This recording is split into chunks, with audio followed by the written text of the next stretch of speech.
Today's the day, man. Carmelo Anthony back at Madison Square Garden. Knicks versus Thunder. And I mean, honestly, when they call the starting lineups and you hear Carmelo Anthony's name, y'all niggas should be clapping, man. I'm gonna clap right now because that's what we should be doing, man. I mean, Carmelo Anthony forced his way to the New York Knicks.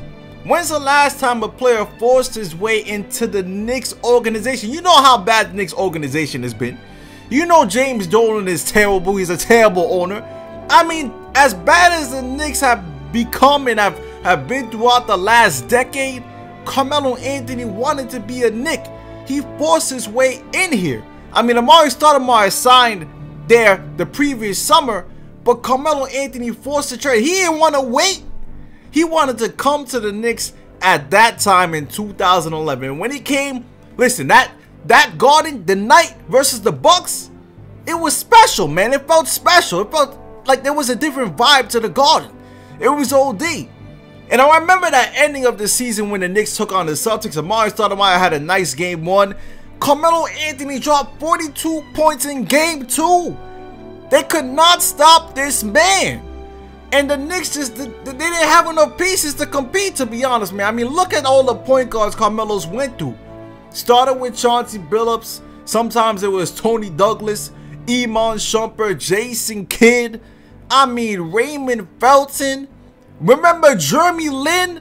So much has happened with Carmelo Anthony and the Knicks. He's been through it all. He's been through every single season. I mean, think about it. Just think about Jeremy Lin. That feels like almost 12, 20 years ago. But it was only like, what, about 2, 3, 4 years ago that happened?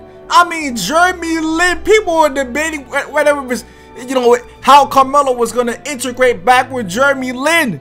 Jeremy Lin! I mean, shout out to Jeremy Lin. He's still a good player, but we're talking about Carmelo Anthony here. I mean, Carmelo Anthony's went through so many point guards on the Knicks. And let's be real. None of these point guards are all-star caliber. Even Chauncey Billups at the end of his career, come on, man. Chauncey Billups, he was old. Even though he's still getting some buckets, he wasn't Chauncey Billups back in the Detroit Pistons days. So Carmelo Anthony's never really had a great point guard until really now. And I mean, Felton was good for that season where the Knicks won 54 games.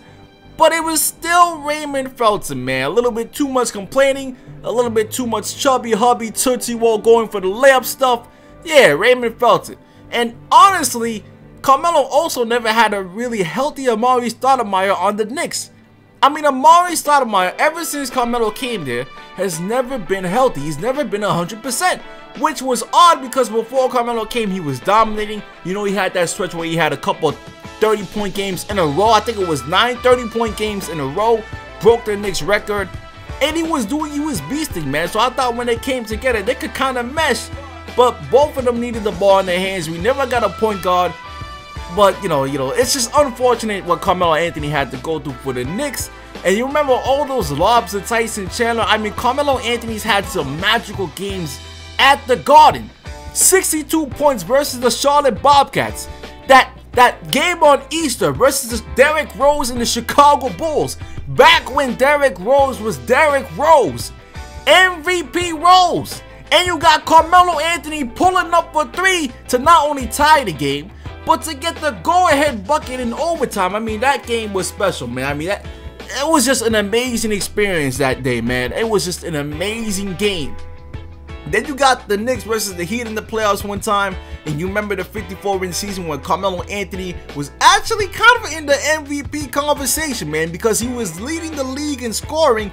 And the Knicks were second in the Eastern Conference, man. The Knicks were on top of the Eastern Conference. So that year, people thought Carmelo Anthony should be considered for MVP, you know, talks, man. And I believe the same thing too. And he actually got, I think he actually got 1 vote for MVP. So it was interesting, man. I mean, he had a great season that season. I mean, that team was just, and think about it. Look at that team now. I mean, that team had 54 wins, but, you know, they had Raymond Felton, Jason Kidd, Iman Shumpert, J.R. Smith, you know, Raymond Felton, Chris Copeland, Ronnie Brewer, Tyson Chandler, Kenyon Martin, Rasheed Wallace. I mean, The list goes on. I remember all these names because it's like it happened yesterday. I mean, Steve Novak with the double check. Pablo Prigioni. I mean, listen, it's so much has happened with Carmelo Anthony as a centerpiece, man. And we can't forget that. He's always been the centerpiece, whether the Knicks are losing or riding or dying or winning. He's always been there. He's always been playing. And if you didn't know this, Carmelo Anthony's played at least 80% of the games for the Knicks for the past years he's been here. Except for that one season where he stopped playing, of course, and he took, you know, the rest of the year off because he had that knee problem. Knicks weren't going to win anyways, but he played. He gave his heart out every single time, man. So when he comes and they call his name tonight, he deserves a standing ovation. Now, some people, I don't know, man. I wouldn't be surprised if people booed because remember, people booed LeBron James. You know, they actually booed Paul George. You know, they even booed Derrick Rose when he went back to Chicago. So I won't be surprised if they boo him because everyone's just booing each other these days. I mean, the NBA culture, social media has just been off the haywires, man. It's just gotten crazy, man. But Carmelo Anthony is going to be back tonight. There's a lot more talks rather than Paul George because Paul George, even though it's Paul George coming back to, you know, Pacers, he came back to Indiana a couple of days ago. Ain't nobody care about that. But Melo coming back to the Knicks stadium, it's gonna be a great game, man. And you know, the Sixers barely didn't lost to the Thunder last night. Westbrook, by the way, Melo was on fire last night, man. Westbrook took too many shots, man. And I think at one point last night, Carmelo Anthony was kind of upset that he wasn't getting the ball in the overtimes, man. I mean, listen, he was hot, he's on fire, and Westbrook's chucking away. So even at that, I can't say Carmelo Anthony still doesn't. I don't know if he still has the best point guard he's ever played with, man. I mean, listen, I think Houston would have been a better situation now looking back at it because, you know, you got Harden there, loves the pass. You got Chris Paul, loves the pass. Westbrook passes, but I'm not sure if Westbrook loves the pass, man. But listen, that's another situation, another talk for another day. I really don't think this Thunder team's going to work out, in my opinion, man. I know it's still early. It's still not Christmas Day yet.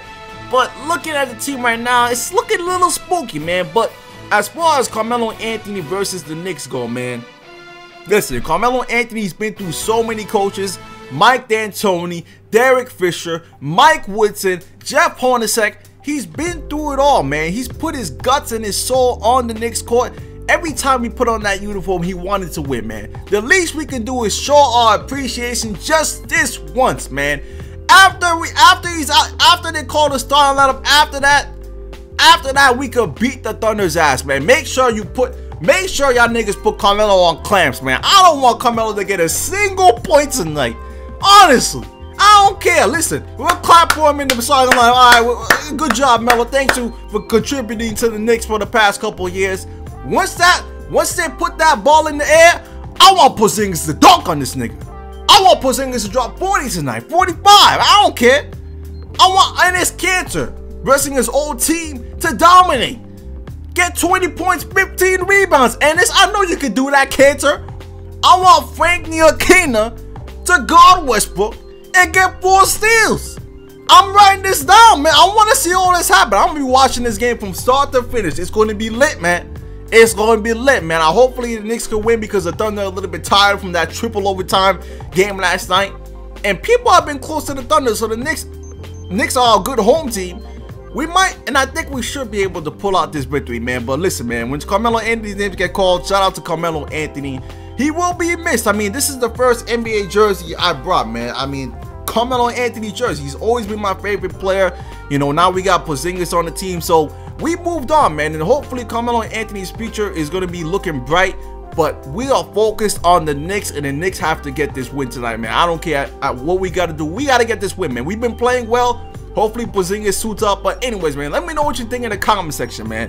You gonna clap for Carmelo? You should clap for Carmelo when they call his name in the starting lineup. After that, you should want this nigga to get dunked on, man. I mean, listen, we want Porzingis to get that block he did on opening day. We want him to block Carmelo a couple times, knowing that it's Porzingis' house now. But anyways, man, leave a like for more. I'm out for now. Peace.